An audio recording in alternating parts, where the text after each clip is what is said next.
If your boat won't start, before calling out a marine mechanic, check these few simple things. The first is make sure your kill switch is in place and is fully depressing that button. If your kill switch is out, your boat will not want to start up.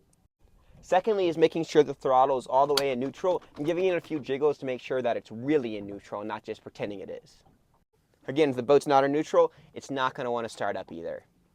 Most boats are also going to have a battery switch, so you want to make sure that is set to on. And if you think the battery might be a little low, you can turn it to its next setting, or if you have two batteries, turn it to dual batteries, which will give you a little bit of extra power to that starter. If all that stuff is working and the boat's still not starting, there's a few smaller issues, but it's best to call someone who knows what they're doing at that point, because I don't.